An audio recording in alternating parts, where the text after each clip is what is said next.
সারাদিন রোজা রাখার পর এক গ্লাস লেবুর শরবত দিয়ে ইফতার করা বাঙালির ঐতিহ্য, কিন্তু সেই প্রশান্তির লেবু এখন মধ্যবিত্তের কাছেও যেন বিলাসিতা। নোয়াখালীর মাইজদী পৌর বাজারে এক হালি লেবু কিনতে গুনতে হচ্ছে 100 টাকা।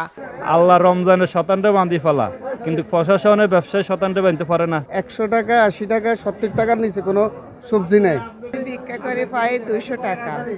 আমি লেবুর দাম হইছে 100 টাকা। আমি কি শরবত খাই, কলিজা ঠান্ডা করব। লেবুর হালি হচ্ছে 100 টাকা, শশার কেজি হচ্ছে 100 টাকা, তাহলে গরিব দুঃখী আমরা সবাই কিভাবে ইফতার করব? রমজানের শুরুতেই অস্থির কুষ্টিয়ার নিত্যপণ্যের বাজার, যা নিয়ে রীতিমতো ক্ষুব্ধ ক্রেতারা। শুরুতে লোকজন কিনছিল বেশি, যা লাগবে 1 কেজি সে কিনছিল 5 কেজি, এই কারণে দাম বাড়ছিল। 30 টাকা অবশ্যই বাড়াছে, 2-10 দিন গেলে স্বাভাবিক হয়ে যাচ্ছে। সাধারণ যারা জনগণ আছে আসলে আমাদের পণ্য দ্রব্য ক্রয় ক্ষমতার মধ্যেই নেই।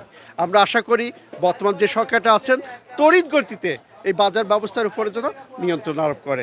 নাটোরে ভোজ্য তেলে সরবরাহ কমে যাওয়ায় সয়াবিন তেলের দাম কেজি প্রতি 10 থেকে 20 টাকা পর্যন্ত বেশি রাখা হচ্ছে। বিভিন্ন সবজির দামও 10 থেকে 50 টাকা পর্যন্ত বেড়েছে। খেজুর বিক্রি হচ্ছে প্রতি কেজি 20 থেকে 100 টাকা পর্যন্ত বাড়তি দামে। সরবরাহটা খুবই কম, দেখা যাচ্ছে আজকে এটা আছে কালকে ওইটা না, কালকে ওই কোম্পানি আছে পরশু দিন ওই কোম্পানি নাই। এইভাবে একটা ক্রাইসিস রাখে, যে কারণে আমাদেরও বেশি দামে কিনতে হয়। ভোক্তারা যারা যে দামটা পাচ্ছে সে দামটা অত্যাধিক বেশি। এদিকে ঝিনাইদহের বাজারে বেড়েছে সব ধরনের ফলের দাম। আমদানি নির্ভর ফলের দাম বৃদ্ধির মূল কারণ সিন্ডিকেটের দৌরাত্ম্য বলে দাবি বিক্রেতাদের। ইফতার ও সেহরির প্রয়োজনীয় প্রায় প্রতিটি পণ্যের দাম বেড়েছে চট্টগ্রামে। বিক্রেতাদের দাবি, পাইকারি আড়তে দাম বাড়ায় খুচরা বাজারেও প্রভাব পড়েছে। যেখানে টমেটো বিক্রি করার কথা 30 টাকা 40 টাকা, সেখানে 80 টাকা। দাম এখন অন্য বছর থেকে বছরের তুলনায় অনেক দাম বেশি সবজির। নিত্যপণ্যের বাজার দর নাগালের মধ্যে রাখতে কঠোর নজরদারি দেখতে চান ক্রেতারা।